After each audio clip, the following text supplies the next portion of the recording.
Welcome to Let's Talk About It with Amy Schreiber, where we talk about life's journey, the market, and everything else in between. I am your host, Amy Schreiber. I am a local realtor in the state of Florida, servicing the Tampa Bay area.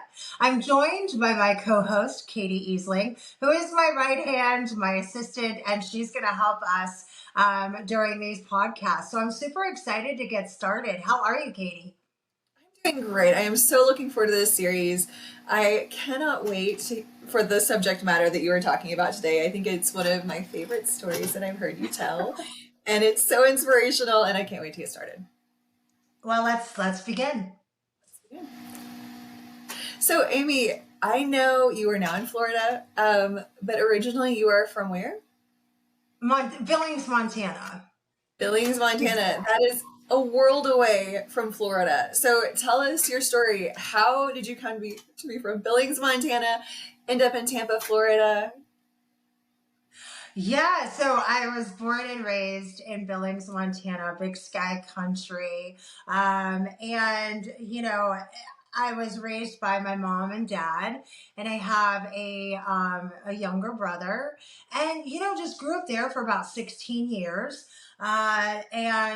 Surrounded by family, friends, neighbors, etc. We did have a church community that we had built relationships with. And, so I was loved, right? As you age, you start reflecting on, what your childhood looked like. And definitely surrounded by family. My mom's side of the family was in Sheridan, Wyoming, which is about an hour and a half drive, and was a larger family, right, than my dad's side, which was they were really in the Billings area or close to. And so it was funny. I had a big family.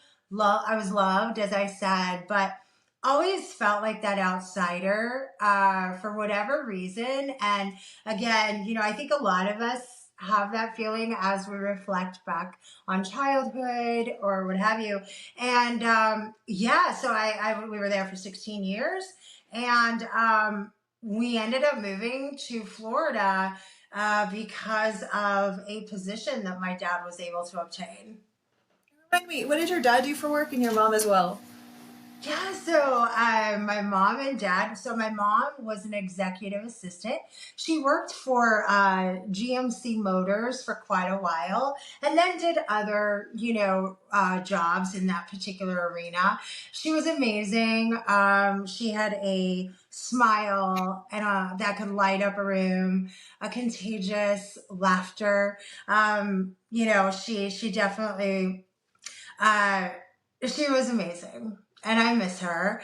But my dad, he was a steel worker. So that labor intensive work. That was tough. And I think growing up, never had a lot of money, right? And we struggled. I know, paycheck to paycheck, borrowing from next week's paycheck to this week's, for this week. So, I think when my dad started to, think of ways to help provide a better life for us, or so we thought, we were happy, right? He started looking for positions in the steel world. Obviously, that's what he knew as a manager. And eventually had a choice between Missouri and Florida, and he chose Florida. So you said you were 16, so you guys moved middle of the school year? Like, what was that like for young teen Amy? Yeah, so yeah, 16. I think I was a sophomore, and it was not at the start of the school year. It wasn't at the start of a semester. It was like January, right? And I think that was maybe a couple months into who knows, right? What semester, but it was for me, growing up with my family, we did move around a lot within Billings. So I think I've been able to really adapt to changes better than others, just because that's kind of what I've known, right? As I look back. So I was excited. I was scared.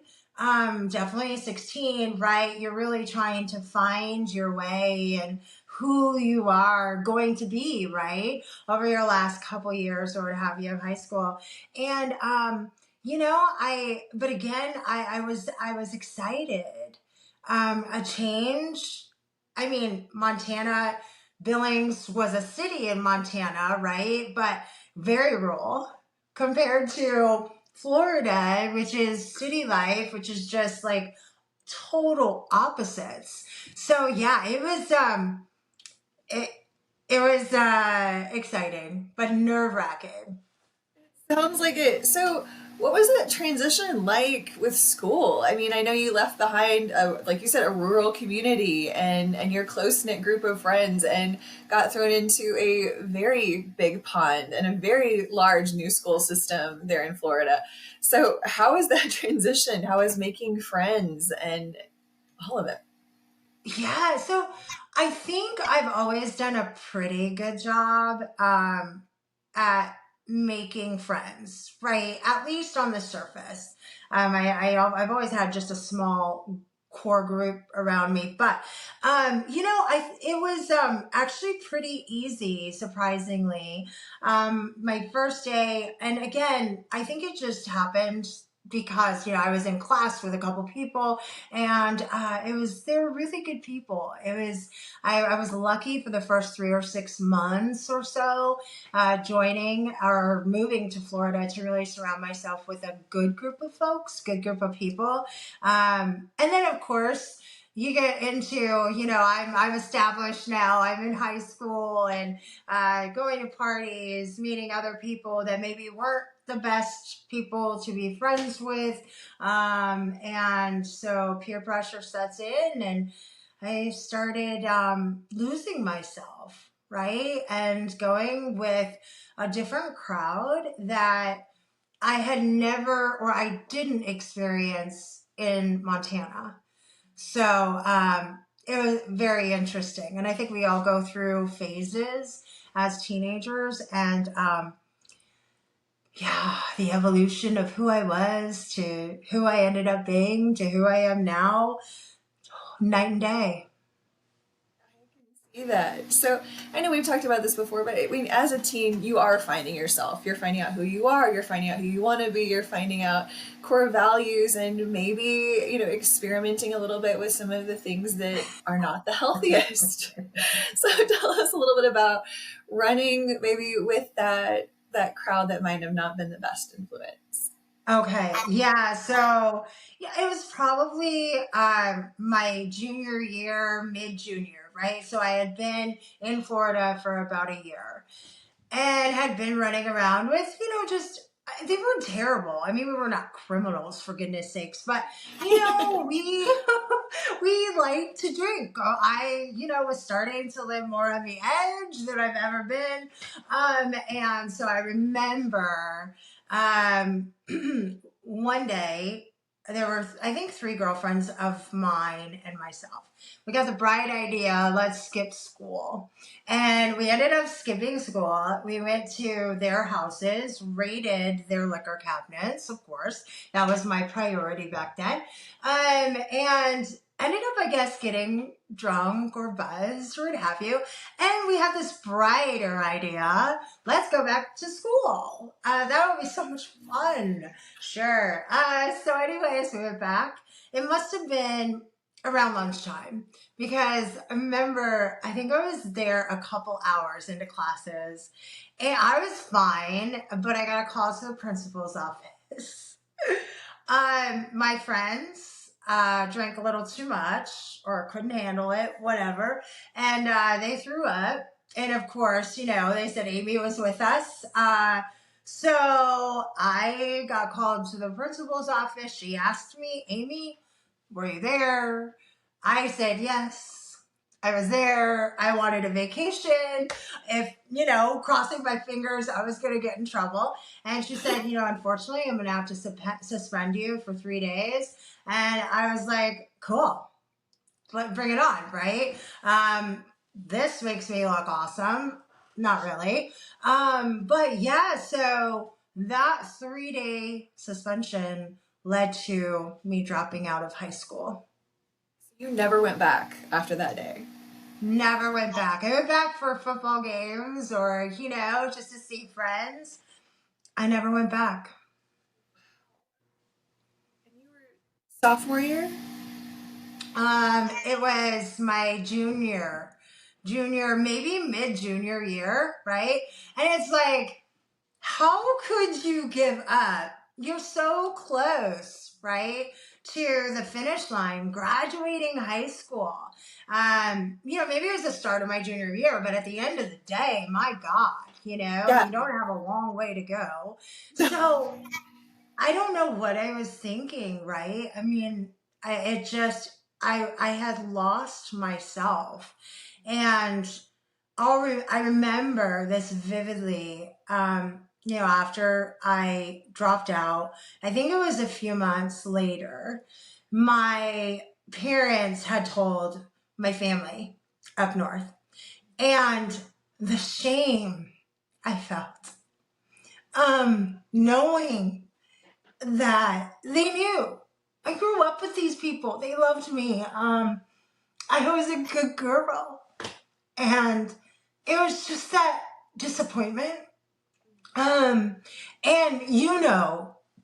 I have never shared that. Maybe a couple of good friends in the past. But I've never shared to anyone that I was a high school dropout, right? For up until recently, right? 6, 7 months since we've been together. And, we talked about my story and how I could share where I was, where I am, and the journey and how I got to at least where I am now, knowing I have so much more to do. But yeah, so much shame. And so I think looking back at that, that was probably, I didn't think of it outside of that. I still was okay. I was just doing my thing and, working odd jobs. But finally, about a year after I had dropped out, my parents were like, you need to get your GED. You're going to need it at some point. And I did. And we'll go through that at some point in the podcast. But, I ended up getting my GED and I'm glad. I think that's why, I really loved it when you told me this story and then wanted you to share it with so many more because it's so inspirational because looking at you and everything that you've accomplished, no one would guess that you were a high school dropout. No one would guess that in a million years. I mean, you've just done incredible things and I know we're going to get more into it, but just your real estate life today, you are absolutely knocking it out of the park. And in an incredible way. And so that's why I love it when you share your story because it's just so inspirational. It just shows that it doesn't matter if you finished high school or not, or what trials you're going through or not.